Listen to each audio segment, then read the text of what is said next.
जय श्री राधे दोस्तों, कैसे हैं आप लोग। उम्मीद करता हूँ अच्छे ही होंगे।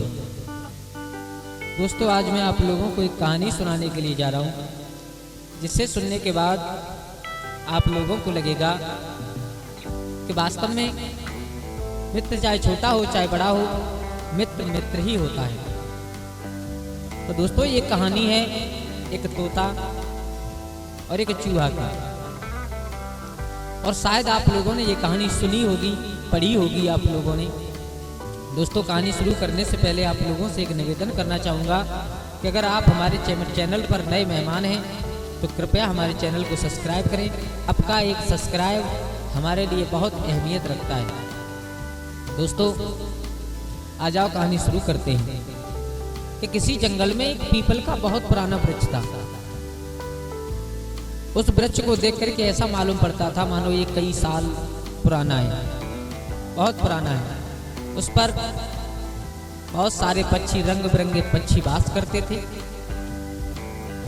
रास्ते के किनारे था, तो जब गर्मियों का मौसम होता था तो पथिक लोग वहां पर बैठ करके आराम भी किया करते थे। उसी पेड़ पर जो पक्षी रहते थे, एक दिन एक बहेलिया ने और उसी पेड़ के पास में अपना जाल बिछा दिया। जाल बिछा दिया। आप लोग जानते हो कौआ थोड़ा चतुर होता है। कौए की नजर पड़ गई। कौआ ने विचार किया, बोले हम सब इस पेड़ पर रहते हैं ना, हमारे लिए ही इसने ये जाल बिछाया। तो सभी पक्षियों को सतर्क करके बोला, देखो भाइयों, शायद इसने हमें पकड़ने के लिए ये जाल बिछाया है और हमें और आपको इसकी पकड़ में नहीं आना है। तो कौआ की बात मानकर और उन सब पक्षियों ने और उस जाल की तरफ देखा तक नहीं। लेकिन कहते हैं ना कि जैसी जागी होन विथा तैसी मिले तहाय, आप न आवे ताकि तहां ताए तहां ले जाए। जिसका जैसा समय बनता है ना, जिसका जैसा संयोग बनता है, वो उसी प्रकार अपने आप पहुंच जाता है। एक तोताओं का ग्रुप उड़ करके चला आ रहा था। उस तोताओं के झुंड की नजर पड़ी है, क्योंकि इस बात को आप जानते हो कि चिना तो सबने देखा है लेकिन फंदा किसी ने नहीं देखा। ये बात हकीकत है। जहां पर फंदा बिछा होगा आपको फंदा नहीं दिखाई देगा और उसके ऊपर पड़ी हुई वस्तुएं दिखाई देंगी। तोता ने देखा, तोताओं के झुंड ने देखा कि यहाँ पर खाने का सामान पड़ा है, तो सब उतर आए। वो जैसे ही आकर के जो कुछ भी था खाने लगे। उन्होंने देखा, बोले आज तो हम फंस गए, सब जाल में फंस गए। बहेलिया पेड़ के पीछे से निकल करके आया, बोले परमात्मा आज तो तुमने हमें बहुत कुछ दे दिया, बहुत दे दिया। तब जो उन तोताओं में सबसे बुजुर्ग था, उन तोताओं का मुखिया, उसने कहा, दोस्तों भाइयों, मैं तुम्हारी जान अभी भी बचा सकता हूं। तो बताओ मुखिया जी कैसे बचेगी, बताओ।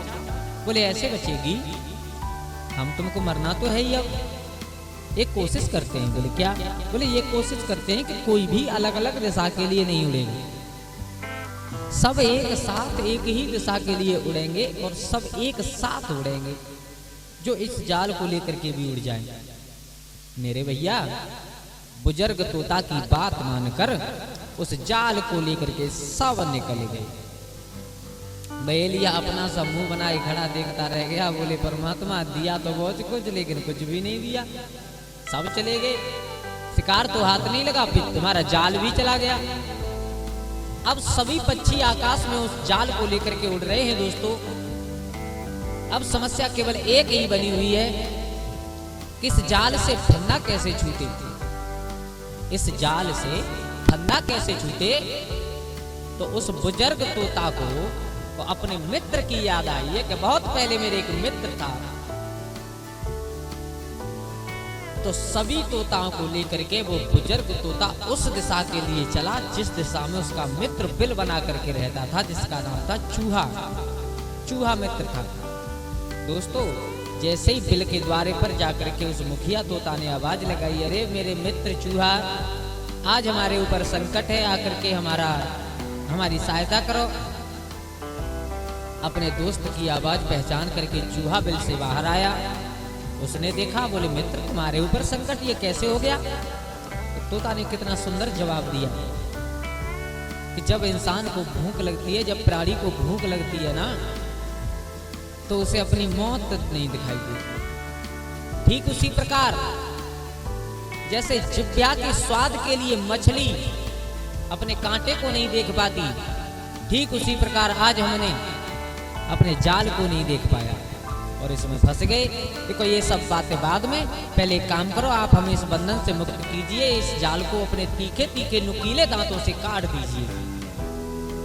चूहा ने कहा, दोस्त तुम मेरे मित्र हो तो हम तुम्हारे संकट से जरूर तुम्हें निकालेंगे। जैसे ही तो चूहा ने तोता का जाल काटना प्रारंभ किया तो उस मुखिया तोता ने एक बात कही, मित्र आप मेरी तरफ से मत काटिए। बोले क्यों, आप मुखिया हो, इन सबके पहले आपको बंधन से मुक्त कराना है। बोले बिल्कुल ना, वो राजा राजा नहीं होता जो प्रजा के दुख न देखे। जंगल का राजा शेर होता है लेकिन उसके पास कोई नहीं जाता। क्यों? क्योंकि वो घमंडी, थोड़ा अभिमानी होता है। और राजा का ये धर्म होता है कि प्रजा के ऊपर संकट है तो उसमें साथ दे। तो एक काम कीजिए, पहले आप इनके बंधन काटिए, उसके बाद मेरे काटिए। मेरे भैया आज उस चूहा ने सब तोताओं को आजाद कराया, उस जाल को काट दिया।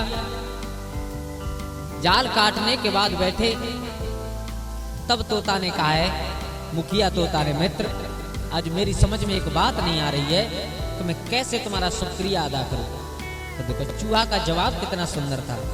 दोस्त, दोस्ती के बीच में कभी धन्यवाद या शुक्रिया चीज नहीं आती। वो दोस्ती दोस्ती नहीं होती जिसके बीच में अपना मतलब और धन्यवाद आ जाए, उसे दोस्ती कहने का हक नहीं होता।